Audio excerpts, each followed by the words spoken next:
Filmmakers use a variety of plots to tell a story, be it love, be it anger, they say stories about people, they say stories about ghosts. But when you see a movie where they use a stone wall to narrate the entire story and the points they want to make, you know that this movie is made by a brilliant director. Hey guys, welcome back to my YouTube channel. If you guys are new here, hi, this is the Storyteller, and here we review a lot of good stories through the form of doodling. And if this is something that excites you, do not forget to hit the subscribe button. So I have been asking you guys for a really long time to give me suggestions of movies that I can watch so that I can review them. And after my review of Sarpata, I did get some comments to watch this particular movie, and there you have it. Today we're gonna review the amazing, the very well-known, talked about movie Madras. Directed by the brilliant filmmaker Ranjith, featuring a brilliant set of cast who kind of made it big with this movie. That is Karthi, Rasan, Catherine Teresa and Ritvika in their main roles. Now this movie did come out in 2014, and of course this was Ranjith's second movie. So it is going to be a little different reviewing this in 2021, but let's see how this goes. Now let's start off with the storytelling. The entire story is set in North Madras. To sum the story in a line, it's basically a question of what happens when a wall becomes the reason of rivalry and enmity between two political parties, and to what extent will both the parties go to claim their power over the wall. Now what I like about this story is that usually we see these conflicts happen over properties, over a house, over power, but here it is over a stone wall. I mean, even a stone wall can become a piece of sentiment. A stone wall was used to narrate a story, and I think that's absolutely brilliant. But this movie is not just about politics, it's also about love stories, it's about amazing friendship between people, and of course it talks a lot about revenge. But this movie does have a lot of ups and downs, and that's something that I really like. I mean, unpredictable turns is something that I loved in this movie. Now coming to the acting and casting of this movie. In 2021, right now when I look at it, this movie has a brilliant set of established actors, not to mention the mind-blowing performances of the supporting cast. But you see, back in 2014, these actors were not established. All of them were either debuting in this movie or had very small roles in their previous movies, and I could not believe that. I could not believe that when I saw this movie. I mean, I've seen Rasan in Sarpata. Yes, his graph as an actor has definitely grown, but this movie was also tremendously good for him. This movie was indeed a breakthrough for Karthi. I couldn't believe that this was Catherine's first movie in Tamil. And this movie definitely gave a lot of appreciation to even Ritvika.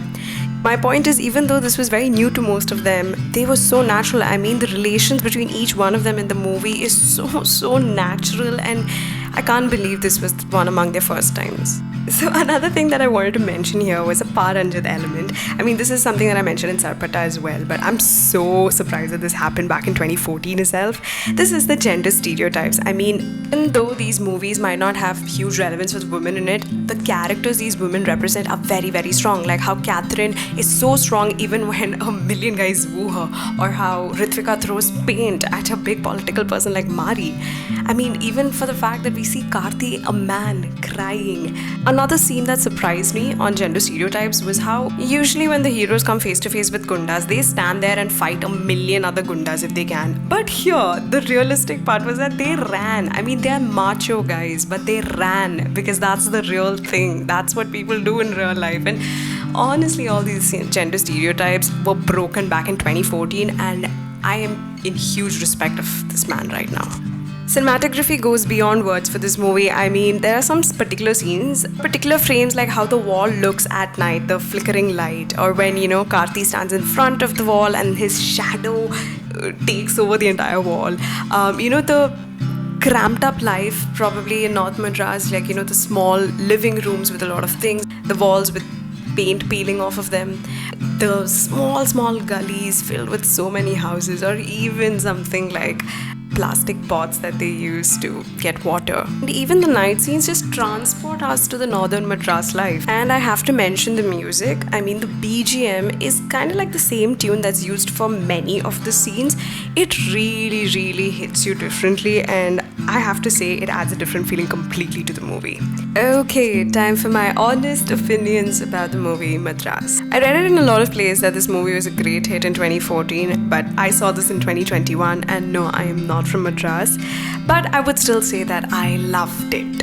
I started reading up and I wanted to know if others loved it for the same reason as I did. And for the same reason that I loved it, this movie broke a lot of stereotypes back in 2014. I mean, this was a movie that showed a lot of the actual politics that were happening back then. And I think it's also relevant to today's times, you know. I would like to say that Ranjith took a huge chance back then. And I feel that's the sign of a great director. I'm a believer of this concept that no matter what content we consume, it should make us think and learn more. Now, this content can be a movie, can even be a good story, can even be a performance that left a huge impact on us. I mean, the whole idea is that it should make you think, and this movie did make me imagine. I mean, it transported me to an entire different world of North Madras. So answering the question of whether this movie could have been made better today, maybe. I mean, it's 2021 and we saw Ranjith's creativity in 2021 in Sarpata. So maybe it could be done better. But back in 2014, this won. Is this a movie that's real and authentic and actually forces you to break your existing beliefs on certain things? Then yes, it definitely is. I mean, isn't that the purpose of watching a movie? To grow? I mean, for all these thoughts combined, even in 2021, I would give this movie 4 stars out of 5 and would definitely recommend it. I mean, this is definitely a gem of a movie. So thank you so much for introducing me to this beautiful movie and for transporting me into that world. Really, really happy that I saw this. So we'll be reviewing a new movie every Saturday, and every Tuesday we will be reviewing one of your suggested movies. So if you guys have any more suggestions, don't forget to comment below, and I will see you guys on Saturday with a new movie.